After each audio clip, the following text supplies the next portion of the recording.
Welcome back to the Deep Dive.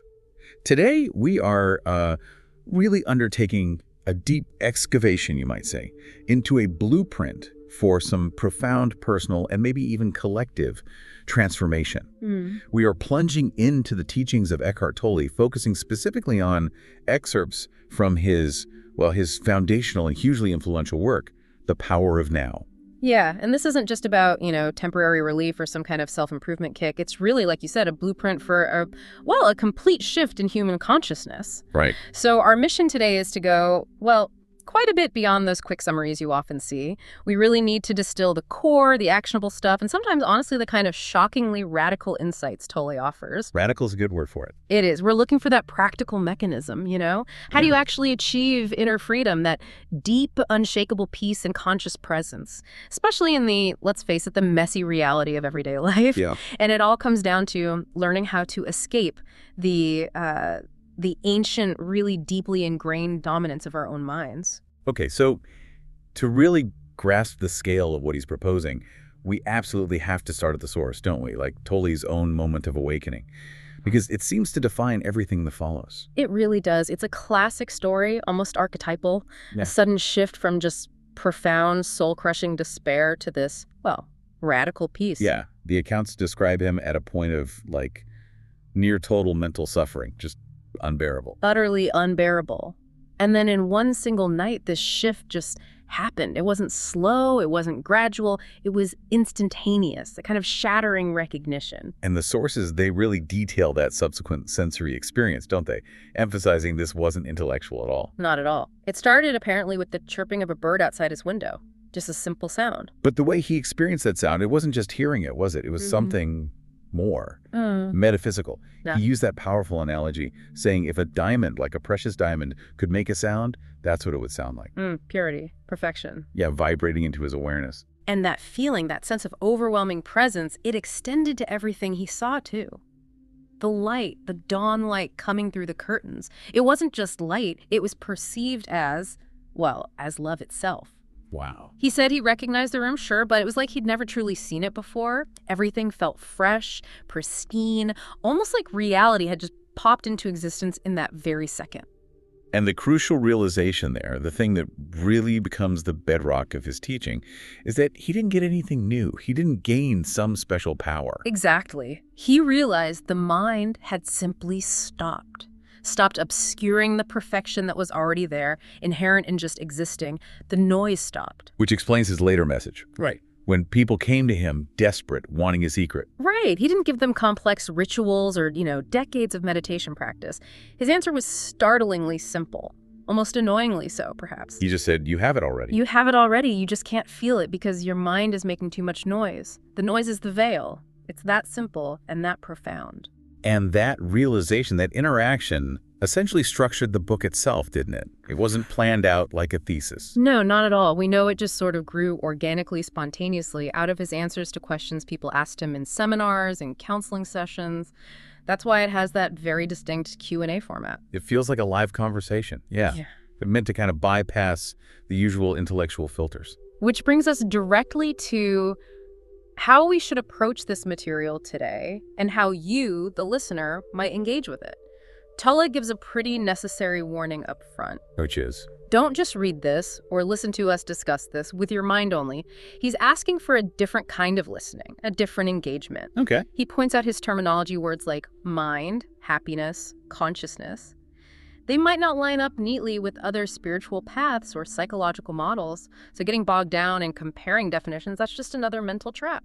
Right, the mind loves doing that, comparing and contrasting. Loves it. Instead, he suggests watching for a kind of feeling response, a sense of recognition, maybe, or familiarity, something that doesn't come from analyzing but bubbles up from deeper within your being. So the words are just pointers. Stepping stones. Exactly. If we spend all our time examining the stones, their shape, their color, we miss the shore they're pointing to. We have to be open to activating what he calls living knowledge. Living knowledge. What does that mean practically? It means accepting the maybe radical idea that the truth isn't something you figure out later, after lots of thinking. It might be something you feel or experience directly right now. It's already alive in you. Okay. So with that approach in mind, let's step into that fundamental assertion he makes right at the start. You are not who you think you are. Or, maybe, more accurately, you are not your mind. He kicks things off with that parable of the beggar, which is such a powerful way to redefine what we mean by poverty or wealth. Could you walk us through that story again? Yeah, it's stark, isn't it? You've got this beggar. He's been sitting by the roadside for like 30 years, using this old beat-up box to collect a few coins. Then a stranger walks by, asks him, "What are you sitting on?" And the beggar just shrugs. "Oh, it's just an old box, nothing in there. Been sitting on it forever." Right. But the stranger insists, "Have you ever looked inside?" "No, why would I? It's empty. Look inside." Finally, the beggar, probably annoyed, pries the lid open, and it's full. Filled to the brim with gold. Wow.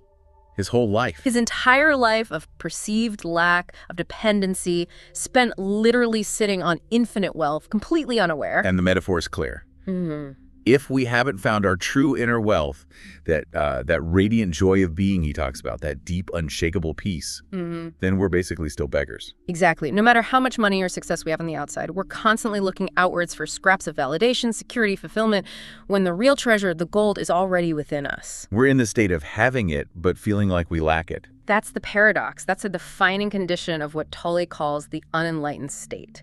And this leads us straight to defining enlightenment itself, which, often sounds like this huge, almost superhuman achievement. Something only gurus on mountaintops can reach. Right. And Tolle points out the ego actually likes that idea.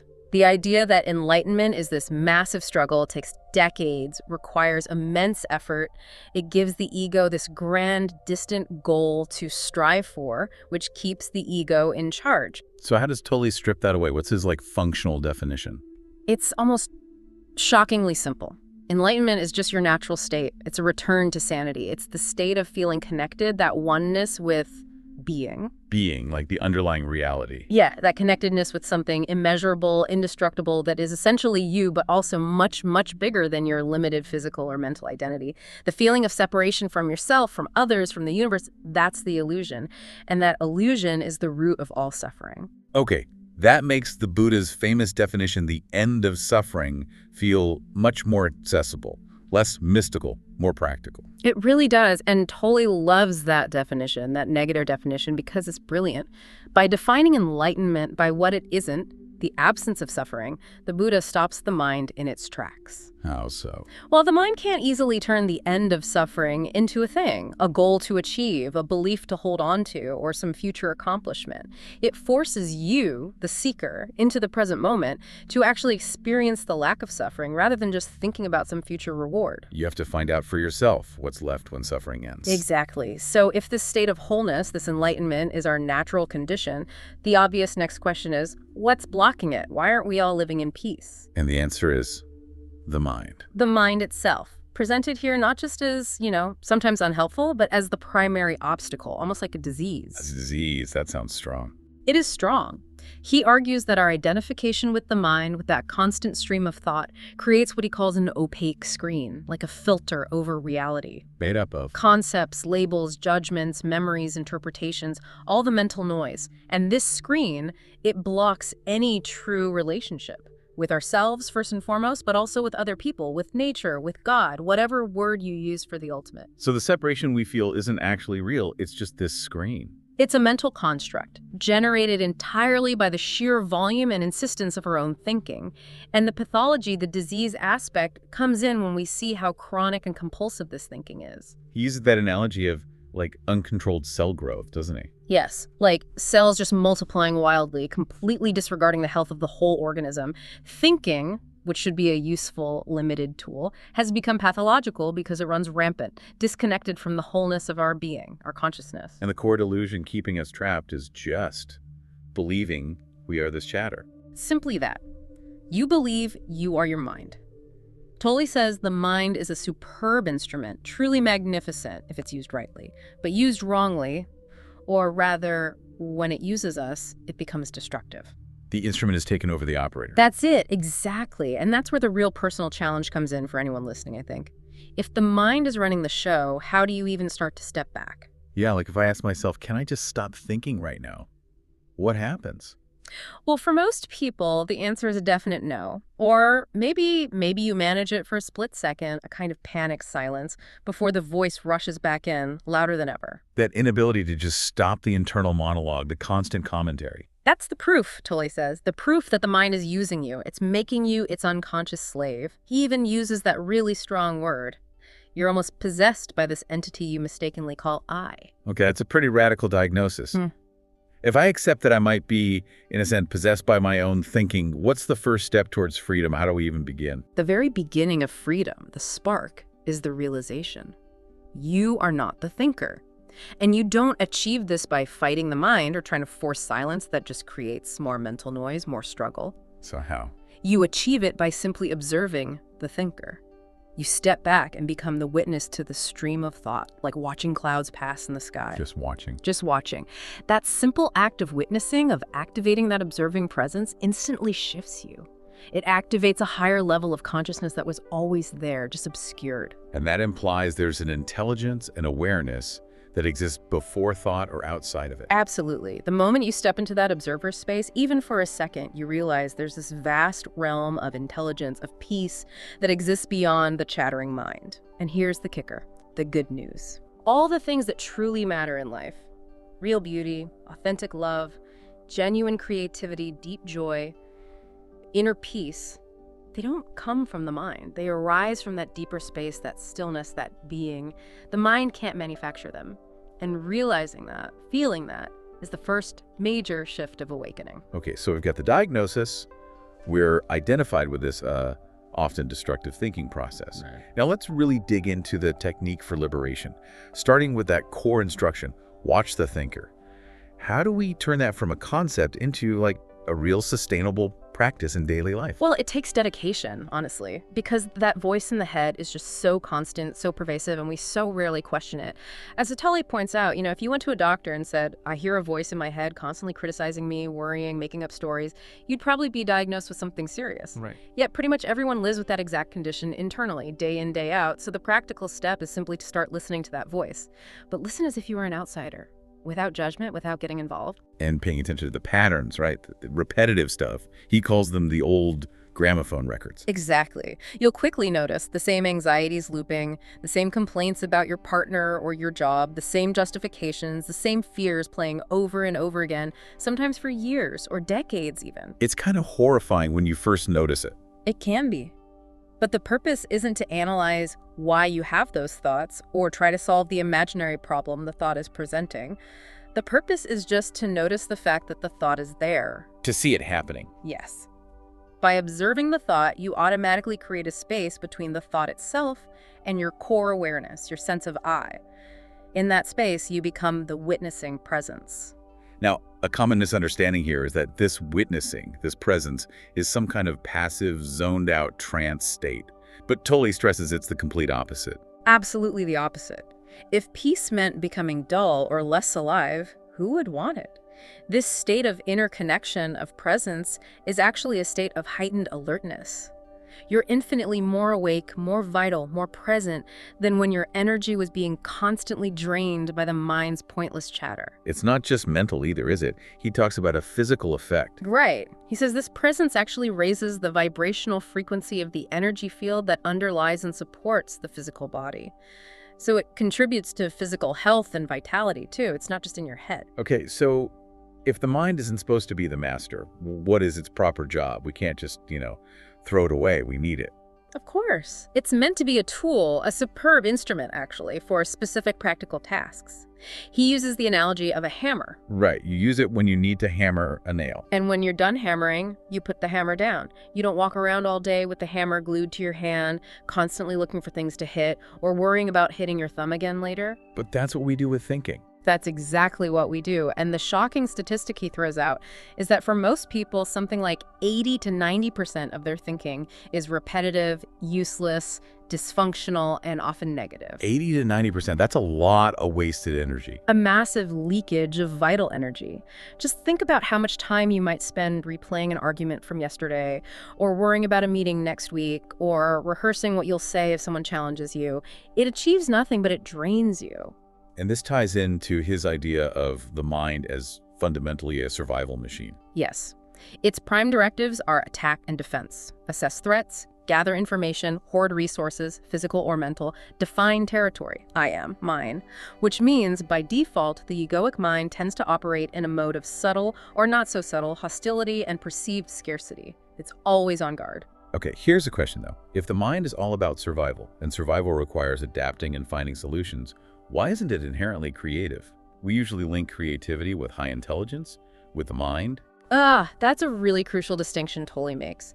The mind is excellent at rearranging information it already has. It can analyze complex data, make plans based on past experience, execute intricate procedures, but true creativity. Like a genuinely new idea, something that wasn't there before. Exactly. That spark of originality, the generation of something novel, the mind, being essentially a function of the past, its database is memory, cannot actually originate the truly new. It can only remix the old. So enlightenment isn't about becoming less intelligent, like going back to an animal level of pure instinct.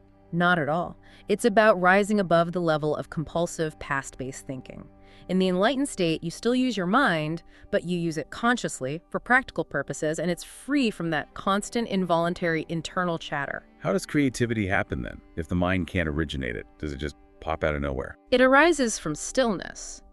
Tolle says true creativity requires an oscillation, a dance between thought and stillness, between mind and what he calls no mind. You drop into the stillness, the presence, the connection with being, the creative impulse, the insight arises from that space. And then the mind comes in. Then the mind is used as the tool to give that insight form, to work out the details, to communicate it. But if thought operates alone, completely disconnected from that vaster realm of consciousness, that stillness, it becomes barren, repetitive, and eventually destructive. He points to examples from science and art, right? Those aha moments. Yes, think about the stories of great scientists Einstein is often mentioned.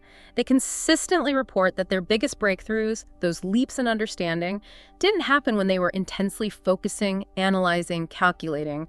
They happened during moments of relaxation, mental quietude, sometimes even in dreams. So the actual thinking part was secondary. Tolle concludes that thinking, the analytical processing, plays only a subordinate part in the brief, decisive phase of the creative act itself. The seed comes from beyond thought. Which suggests that the real block to innovation, to solving big problems, maybe isn't a lack of brain power or information. Maybe it's just the inability to shut up internally long enough to let something new come through. It fundamentally shifts our view of intelligence, doesn't it? We start to see this incredible intelligence that's already running the whole show anyway. I mean, think about it. We don't need conscious analytical thought to make a human cell work, do we? No. Or for the DNA inside every single cell to carry instructions so complex they'd fill, 1,600-page books.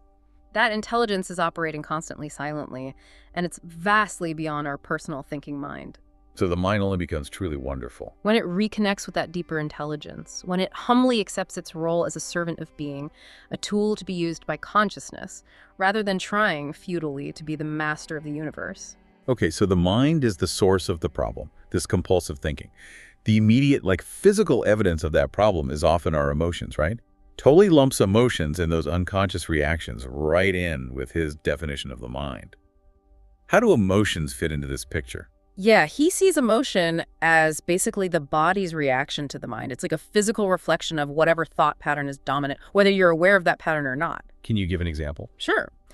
If your mind is running an attack thought, maybe judging someone, feeling slighted, the body reacts with a surge of energy. That's anger, biochemically preparing you to fight or defend. If the mind is dwelling on a thought of future threat, something uncertain or dangerous, then the body contracts. Exactly. That physical tightening, that clenching in your stomach, that's the bodily dimension of fear. Emotion is the mind made manifest in the body. So emotion is like a direct readout of our maybe unconscious mental state. What if there's a clash? Like I'm telling myself, oh, I'm perfectly fine, everything's great, but I feel this knot of anxiety in my chest. Great question. If there's a conflict between your surface thoughts and your underlying emotion, Tolle is very clear. The emotion is the truth. The thought is likely the lie, or at least not the whole picture. Right. Because the emotion reflects the deeper, often unconscious mental activity. We can easily rationalize and pretend with our surface thoughts, but the body doesn't lie as easily. That tension in your gut, the racing heart that's reflecting the relative truth of your overall state of consciousness at that moment, It's a vital clue, a window into those hidden thought patterns. Okay, this makes observing our emotions even more crucial than observing thoughts, maybe. We need to make it a habit, he says, to ask ourselves, what's going on inside me right now? Constantly checking in. But here's the tricky part. He gives this really strict warning, do not analyze the feeling, which feels completely counterintuitive. Are we supposed to figure out why we feel a certain way? And that's exactly where the mind tries to sneak back in and regain control. Analysis asking, why do I feel this anger? Who caused it? What does it mean? That's the mind immediately launching back into its old habits. Problem solving, labeling, judging, storytelling. So what do we do instead? Just sit with the feeling. Yes. Feel the raw energy of it. An emotion is a powerful surge of energy in the body. Its tendency is to take you over, to possess you, and then it feeds the very thought pattern that created it, creating this vicious, self-perpetuating cycle. Thought creates feeling. Feeling feeds thought. Round and round it goes. To break that cycle, you have to bring your conscious attention directly into the feeling itself. Feel the energy field of the anger, the sadness, the fear, without putting a mental label on it. Just be the awareness holding that energy. Become the watcher of the emotion, just like you watch the thoughts. And that witnessing itself is what breaks the chain. That conscious attention dissolves the identification. The energy is seen, felt, allowed, and then it tends to dissipate because it's not being fed by more thinking. This distinction is also super important when we talk about positive states, right? Like pleasure versus joy, or what we usually call love versus, well, real love. We mix these up all the time. All the time. And this separation is absolutely key to understanding Tolle. True joy, real love, deep, abiding peace. These are not emotions in his definition. They are states of being. They arise from beyond the mind. And crucially, because they're beyond the mind's duality, they have no opposite. No opposite. What does that mean? Think about it. Emotions always exist in pairs, part of the dualistic mind. Pleasure, pain, excitement, boredom, love, hate.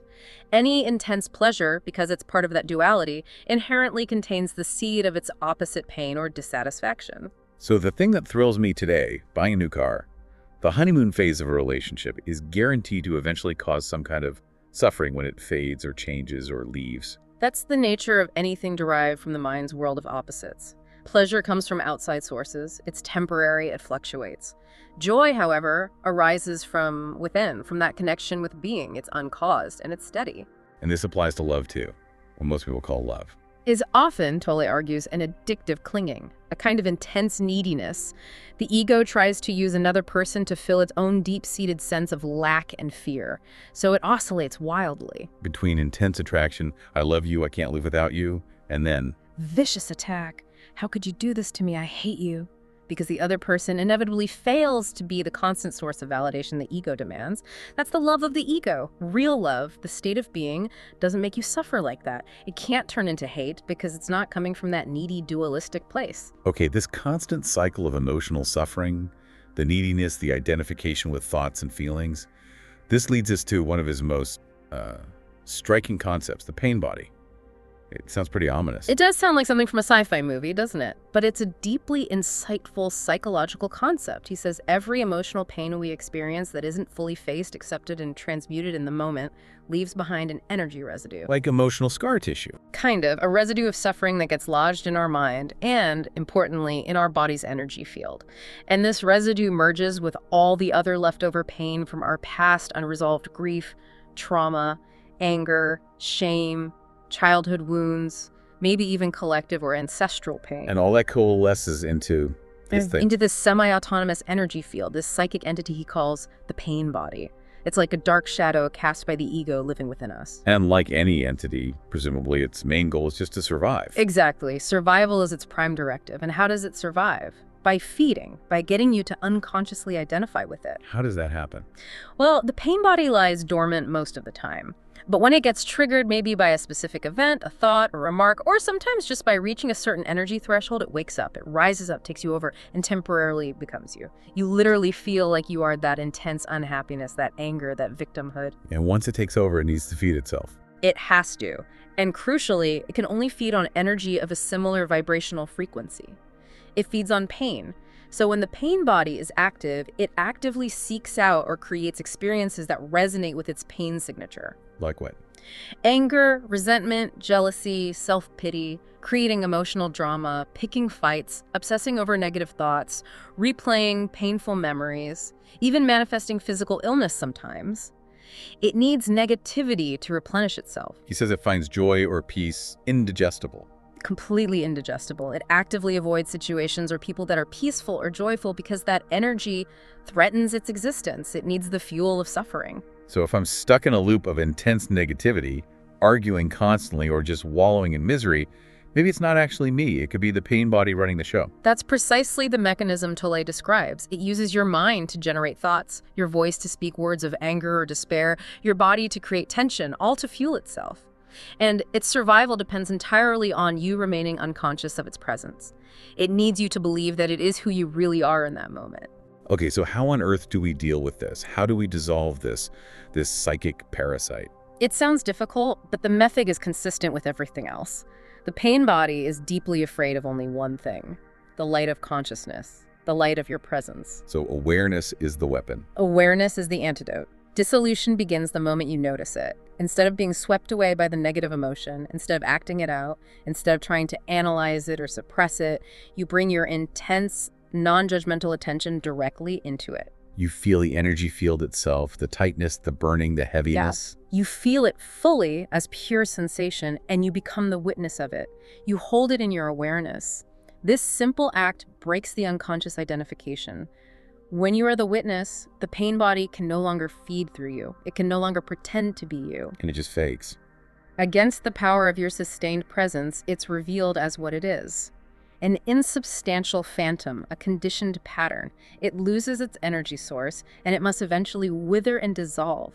It cannot survive the light. This really links back powerfully to the root of psychological fear, doesn't it? Yeah. We have to separate that useful biological fear from this pervasive chronic anxiety we all seem to carry. Absolutely. If a wild animal jumps out at you, the fear response is intelligent. It triggers adrenaline, makes you run, it saves your life. That's biological reality. But psychological fear, That's different. it's almost always disconnected from any real, concrete, immediate danger. It shows up as that background hum of unease, worry, anxiety, tension, sometimes dread. And the crucial point is, psychological fear is always about something that might happen. It's future-oriented. It lives in the gap between now and then, the anxiety gap. Perfectly put. The mind jumps into the future, creates a worst-case scenario, and then reacts to that mental projection as if it were happening right now. And the core insight here is life-changing.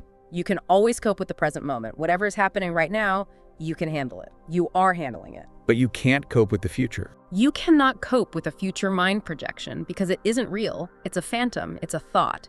And Tolle's assertion is that anyone identified with their mind lives in a near constant state of underlying psychological fear, even if it's just a subtle background tension.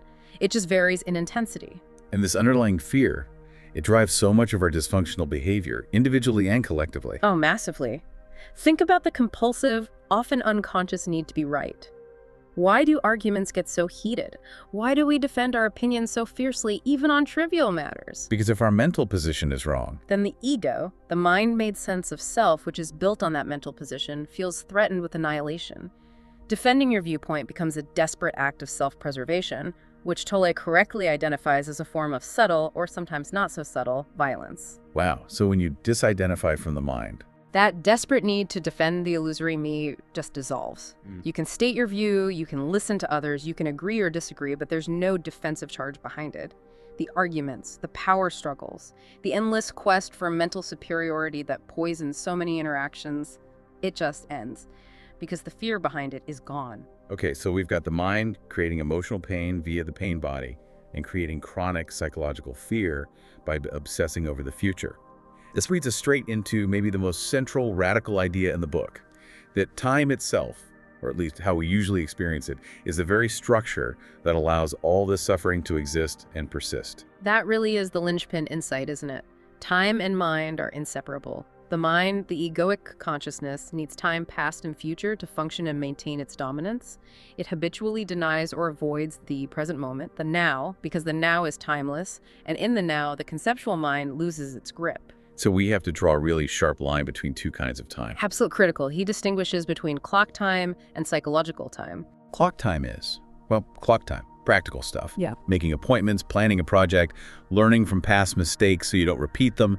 That's all necessary and useful. Exactly. Clock time is functional. We need it to coordinate and operate in the physical world.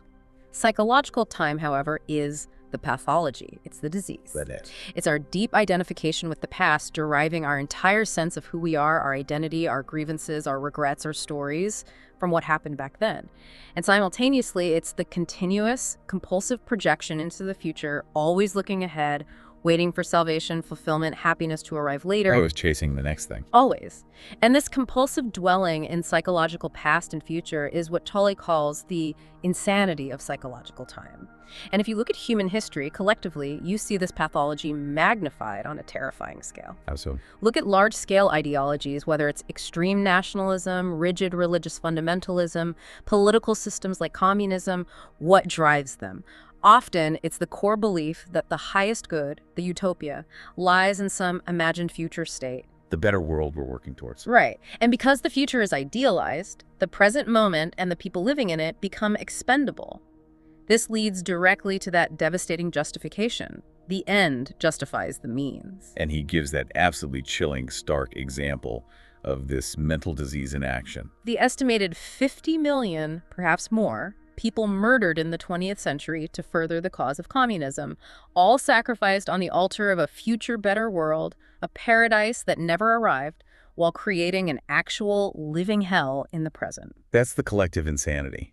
Yeah. How does it manifest in, just regular individual lives? It's less extreme usually, but just as toxic in its own way. It's that constant feeling of trying to get somewhere else, always striving, never arriving. Is your fulfillment always just around the corner? Like, I'll be happy when?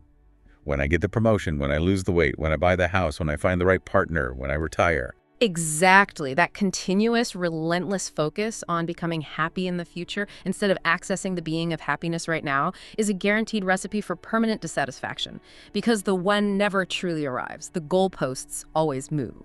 So if the quality of our consciousness right now, in this very moment, is what actually creates the future, then the only place real change, qualitative change can ever happen is now. That's the only place. The past is gone. It only exists as memory traces in the now. The future hasn't happened. It only exists as mental projection in the now. The only point of power is this present moment. And the revolutionary insight that follows from this is staggering. When your attention is fully, intensely, completely in the now. What happens? Tolle states it emphatically. It is impossible to have a problem. Okay, hang on. That sounds like denial or spiritual bypassing. What about someone listening right now who's facing, say, bankruptcy or a serious illness or grieving a loss? Those feel like very real, very present problems. And this is where we have to be absolutely precise with his definition. Those situations, bankruptcy, illness, grief, are intensely challenging situations. They require action, acceptance, processing in the now. But they only become problems in Tolle's specific sense. When we start dwelling on them mentally, outside of the present moment action or acceptance, when we resist what is, project fearful future scenarios, wallow in past regrets about the situation, and unconsciously allow that mental narrative, that problem, to become part of our sense of self. So a problem means I'm mentally chewing on a situation without any real intention or possibility of taking action right now, and I'm making it part of my identity. I'm a person with this problem. Precisely. The mind unconsciously loves problems because they give the ego, definition, identity, something to struggle against. I am a victim of circumstance, I am fighting this illness, I am someone who was wronged. That identity feels solid, but it's an insane burden created purely by psychological time. The moment we label a situation a problem, we've basically projected ourselves out of the now and into the past or future, preventing any effective response in the present. Absolutely. And that's why he uses the example of true emergency situations, life or death crises. What happens then? The mind stops. There's no time for labeling, analyzing, worrying, regretting. You become totally present. Action arises spontaneously, often with incredible clarity and power, something infinitely more intelligent than the thinking mind takes over. That's why ordinary people perform extraordinary acts of courage or skill in emergencies. The emergency itself is not a problem in the psychological sense because there's no time for the mind to create it as one. So the goal is to learn to live our ordinary, non-emergency lives with that same kind of focused, intense presence. Which brings us back to that simple test he offers for detecting psychological time. The joy of being. It's the ultimate litmus test, isn't it? Ask yourself honestly in this moment, is there joy, ease, and lightness in what I am doing? Even if the task itself is challenging or mundane. If the answer is no, then it's highly likely that psychological time regret about the past, anxiety about the future, resistance to the present is overlaying and obscuring the result. Now, making life feel like a struggle, a burden, a chore. But when that compulsive striving stops, when we stop needing to get somewhere else mentally, the joy of being, which is inherent in the present moment, naturally flows into everything you do. It's not something you achieve, it's something you uncover. and you're freed from depending on the future for your happiness. You're freed from being attached to outcomes, success, or failure because your fundamental sense of self isn't derived from those external results anymore. It's derived from being, from the wholeness and completeness you access now. You can still set goals, pursue activities. Of course. You can build a business, raise a family, learn a skill, create art, but you do it without that grim, fearful determination. Without the desperate need to become someone, to prove yourself, to arrive somewhere else. There's a lightness, a playful quality, a powerful creative energy that flows through the action itself regardless of the outcome. Let's talk about relationships. For so many people, this is where the rubber really hits the road, where the suffering feels most intense. Yeah. And for the ego, finding the one, finding that perfect relationship, is often seen as the ultimate key to happiness, right? The final piece of the puzzle. Oh, absolutely. It's perhaps the most common projection of the ego, seeking salvation through another person, finding external completion. But Tolle argues this is perhaps the ultimate illusion, built entirely on psychological time. Time being the obstacle again. Yes, because the mind convinces us that salvation, wholeness, lies in the future specifically. When we find and secure that perfect partner, then we will finally be happy and complete. Tolle just flips that completely upside down. He says relationships are not here to make you happy or fulfilled in the way the ego imagines. They are here to make you conscious. Wow, that's a different goal entirely. It's a staggering reframing.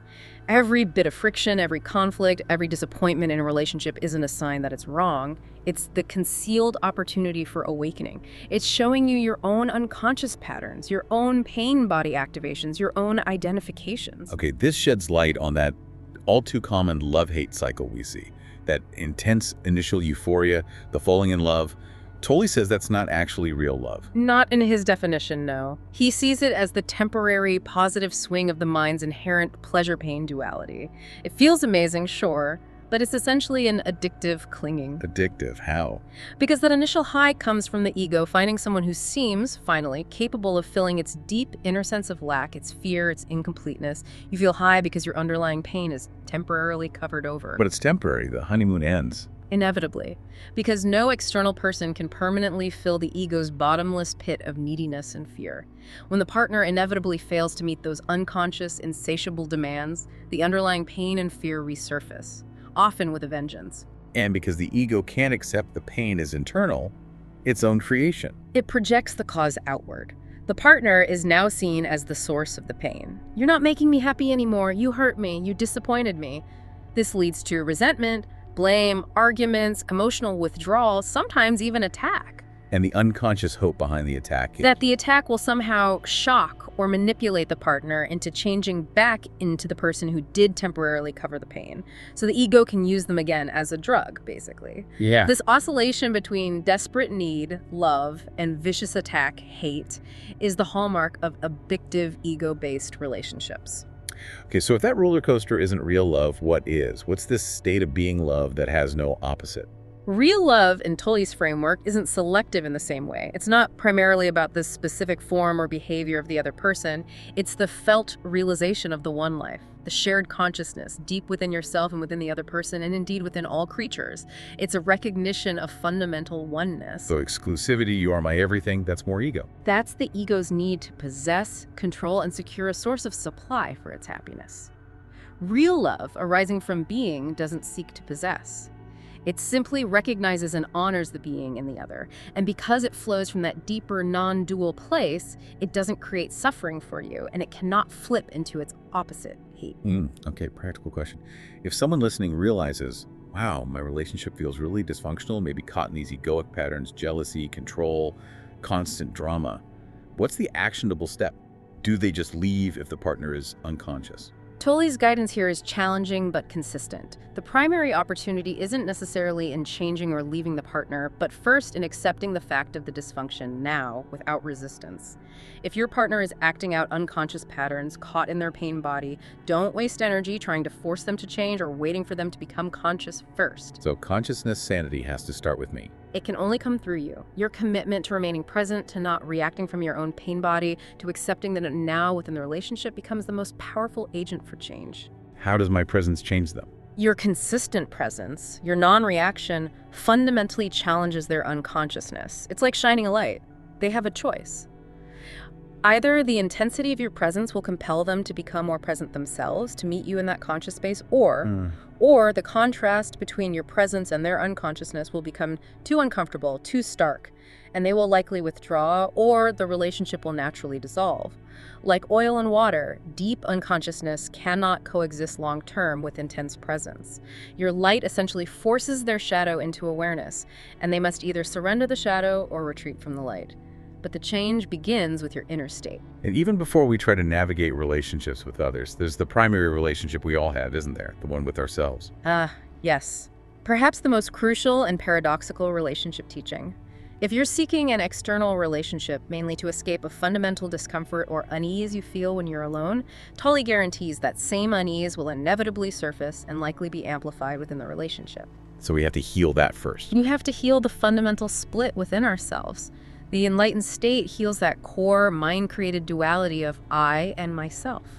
The part of you that judges, criticizes, pities, defends, or boasts about yourself. So you stop talking to yourself internally, arguing with yourself. That whole internal drama quiets down. You're no longer managing this complicated, often conflicted relationship with yourself. In a way, the ultimate freedom is that the one relationship you no longer have is the relationship with your self-concept. Wow. And when that internal relationship, that self-referential burden is relinquished, what happens? All your other external relationships naturally transform. They become love relationships, not in the needy, egoic sense, but because you are relating to others from a place of wholeness, of being, not from a place of lack or seeking completion. All these practices, watching the thinker, observing the pain body, transforming relationships, they seem to converge on one core practice, the master key, surrender.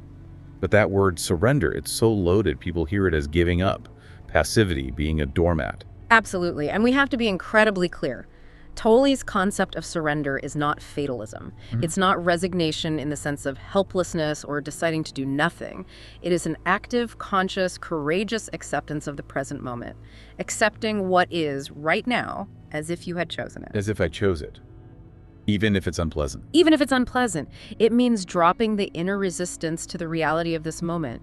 It means working with the flow of life as it is presenting itself right now instead of constantly fighting against it mentally. He uses that image of psychological time being like a dense fog. Yes, the fog of past regrets and future anxieties. And your conscious presence, your surrender to the now, is like a powerful flashlight beam cutting through that fog, creating a clear space right where you are. That clear space is the now. A non-surrender, resistance. That's exhausting. Resistance is what hardens the psychological shell of the ego. It creates that feeling of separateness, judgment, defensiveness, conflict.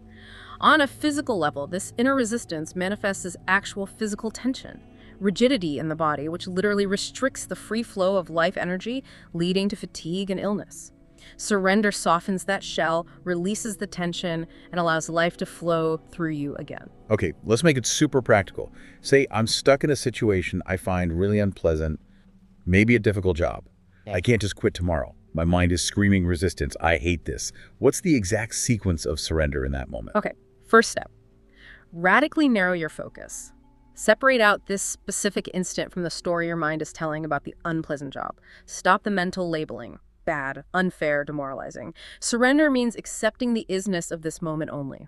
What does that mean? It means feeling the chair you're sitting on, hearing the sounds in the room, noticing your breath.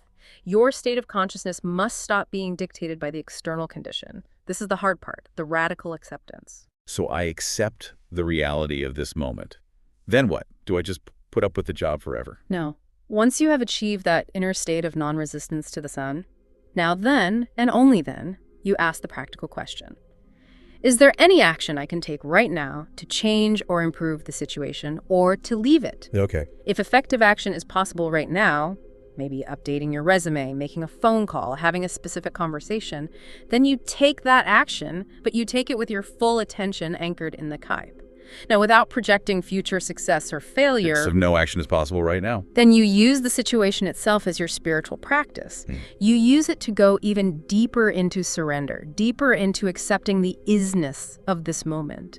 This acceptance is incredibly powerful. It stops you from creating more negativity, and paradoxically, it often allows life circumstances to shift in unforeseen ways because your inner state is no longer radiating resistance and attracting more conflict. It sounds like surrender is the way to starve negativity, like unhappiness can't survive in that surrendered state. It absolutely cannot. Negativity, resentment, anger, self-pity, depression, these are the lifeblood of the ego, and they feed entirely on time.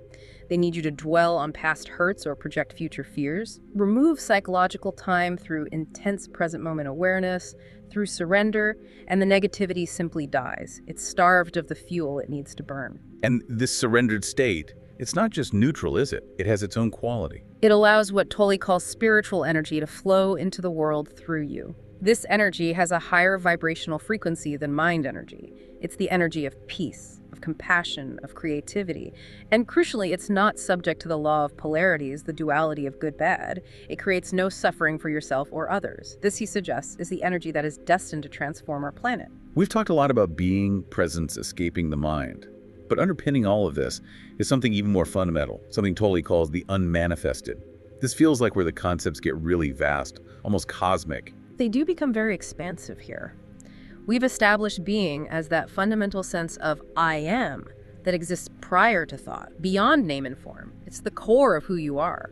The unmanifested is the term used, really by way of negation, to point towards that which cannot be spoken of, thought of, or even imagined. It's the ultimate source, the absolute, the ground of all existence, pure, unconditioned consciousness itself. And he makes a distinction with chi, or life energy. Yes, that's important. Chi, or prana, the inner energy field of the body, is not the unmanifested source itself. Chi is the vital energy that permeates the manifested world. It's like the dynamic bridge, the link between our outer self, form, body, mind, and the ultimate source, the unmanifested. Presence, then, is when that bridge is consciously activated. It's consciousness becoming aware of itself, realizing itself through the form. Okay, so if the unmanifested is the ultimate reality, how do we access it? Is it only through deep meditation? Well, meditation helps, but the most immediate, universally accessible doorway we have into the source, into being, is actually right here, right now. The body, your own physical body, is the most direct point of access. The transformation into presence happens through the body, not by trying to escape it or deny it. This is why he critiques some extreme ascetic practices, right? Yeah. Like severe fasting or self-mortification. Exactly. Those practices often came from a mind-identified misinterpretation of the master's teachings. They were based on the idea that the body, the form, was the enemy, something to be transcended by force. But Tolle insists the body is the necessary vehicle, the temple. We need to inhabit the body fully. What does that mean practically? How do I inhabit my body fully while I'm, sitting at my desk or walking down the street? It's the core practice he calls inner body awareness. It means consciously directing some of your attention inward, into the subtle energy field within the body. Don't just look at your hands. Feel the aliveness in your hands. Feel the subtle vibration, the tingling, the energy that animates the whole form. Feeling it from the inside out. Yes. This is incredibly powerful because it instantly anchors you in the now. Any attention you place on feeling the inner body is attention withdrawn from the compulsive, useless thinking mind. It reclaims consciousness. Okay, but what if someone tries this focusing inward, and instead of peace, they feel discomfort, maybe agitation or nausea or a wave of sadness? Tolle says something about needing to forgive first. What's that about? That's a crucial point. If focusing within brings up discomfort, it means you've encountered a pocket of residual unconscious emotional energy, perhaps a lingering aspect of the pain body that was stored there, waiting to be met. The instruction isn't to push it away or analyze it. But to forgive it. Forgive here means to allow it fully. Give that uncomfortable sensation your complete non-judgmental attention and acceptance. Don't label it bad or try to figure out its story. Just feel the raw energy of it. Hold it in your awareness. That focused attention, that conscious allowing is the light that transmutes the stuck energy. It dissolves it back into pure presence. Attention is acceptance in this context. Okay, so the body is the primary portal. But he also talks about other ways to access this deeper dimension, specifically silence and space. Yes. Now, the present moment is always the main gateway, essential for all others. But silence and space are like the external reflections, the worldly appearances of the unmanifested. Think about silence. You can't have sound without silence underneath it. Exactly. Silence is the precondition for sound. It's the no thing that allows the thing sound to be. Similarly, space. No physical object, no thing can exist without empty space surrounding it, containing it. Space is the no thing that allows all things to manifest. And physics tells us that even supposedly solid objects, including us, are mostly empty space at the subatomic level. Right, nearly 99% empty space. The very essence of the manifested universe is emptiness, is space. But we're so conditioned to focus only on the objects in space, the furniture, the people, the cars, that we completely ignore the space itself. We are form identified. So the practice here is simple but profound. Consciously withdraw some of your attention from the objects in space, the external world, the things, and become aware of the space itself, the space between objects, the space in the room, the vastness of the sky. And doing that externally has an internal effect. Simultaneously, as you withdraw attention from physical objects, you are also withdrawing attention from mind objects, thoughts, concepts, memories, labels. By becoming aware of the emptiness around you, you naturally become aware of the inner space of no mind, pure, unconditioned consciousness itself. Contemplating external space becomes a direct portal to internal stillness. This really broadens the perspective, doesn't it? Suddenly, this isn't just about my personal peace and quiet. It connects to something much bigger, the cosmic significance of presence. It absolutely does. Tolle suggests that space and time, as we perceive them externally, are like the finite, illusory attributes of God's infinite and eternal nature, and they have inner equivalents. Inner space being The still, silent realm of no mind, and inner time being presence, awareness of the eternal now. Exactly. And why does the manifested world, the world of form, even exist? Why space and time? Tolle proposes that the world is needed for the unmanifested, the source, God, whatever term resonates, to realize itself. And we are the instruments of that realization, humanity. You, as an individual point of consciousness arising within form, are here to enable the divine purpose of the universe to unfold. Which is what? It is consciousness awakening out of its dream of being lost in and identified with form. It's like the universe becoming aware of itself through us. Precisely. He relates it to the deeper meaning of myths like the parable of the lost son, humanity's journey. From an initial state of unconscious perfection, like animals or plants, perfectly aligned but unaware, through the fall into dysfunction and suffering, the arising of the egoic time-bound mind, towards the return home, a state of conscious perfection, where awareness knows itself deeply, having experienced separation. So every time I choose to watch my mind instead of being lost in it, you withdraw consciousness from the mind forms. You strengthen the watcher, the pure consciousness beyond form. You literally bring more light, more awakened consciousness into this world. You are participating directly in that grand cosmic unfolding. Hashtag tag outro and provocative thought. Wow. Okay, that's a lot to take in, but this deep dive really gives us not just philosophy, but a very practical, if radical, way to live.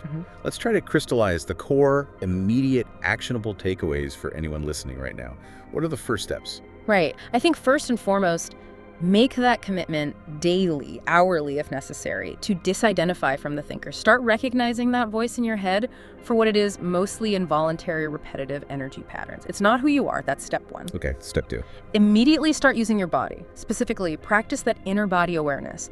Feel the life energy within you as often as you can remember. Use it as your primary anchor to the now. It's the quickest way to reclaim consciousness from useless mental noise. Got it. Practice the master art of surrender, which means radical acceptance of what is in this instant, as if you chose it. Get really rigorous about distinguishing between actual practical situations that need dealing with in the how, and the heavy, time-bound, mind-made burdens we call problems. Drop the problems. And fourth, definitely transform your approach to relationships. Stop seeking external completion or blaming others for your unhappiness. See relationship friction as fuel for consciousness. Move from trying to get love, the ego's addictive need, to radiating love as your natural state of being. It all comes down to resistance, doesn't it? As we discuss, all human suffering seems to be some form of resistance. Resistance to the present moment, resistance to life unfolding as it is, resistance to what is. Which leads directly to that profound, maybe uncomfortable question Tolle implicitly poses throughout the book. How much more pain do you actually need? How much more suffering do you need to experience before you make the conscious, decisive choice to create no more pain, no more suffering for yourself or others? And if you think, oh, I need more time to get there, I'm not ready yet. You'll get more time. The universe is patient. But you will also inevitably get more pain because, as we've seen in the context of egoic consciousness, psychological time and suffering are fundamentally inseparable. Choosing the now is choosing the end of suffering. There is no other way. Okay, that brings us to our final thought for you, the listener, to take away and perhaps explore further. It builds on this idea of a collective shift. Tolle mentioned St. Paul writing about how the entire created universe groans as if in the pangs of childbirth, basically waiting for humans to wake up, to become enlightened. And let's face it, we are currently living in the external reflection of a deeply insane, mind-dominated civilization. Look around the endless conflict, the environmental destruction, the profound sense of alienation and anxiety. These are reflections of our collective inner state. So, if Tolle is right, that true, lasting change can only happen within each of us, and that our inner state of consciousness literally shapes the world we experience, then consider this. How profoundly, how radically will the collective reality of this planet change when even a significant minority, let alone a majority of humans, consistently choose to be the watcher, to be the presence, the light, instead of being lost in the mind? What specific outer structure, what reflection of the ego's world, whether it's war or political corruption, or maybe the unsustainable economic models driving consumption and destruction, what part of that collective insanity do you believe will be the very first to buckle, to dissolve, when faced with the sheer power of widespread, intense inner presence? Something to contemplate. The world changing as we change within. Thank you for joining us on this deep dive into the power and the presence of now. We'll see you next time on The Deep Dive.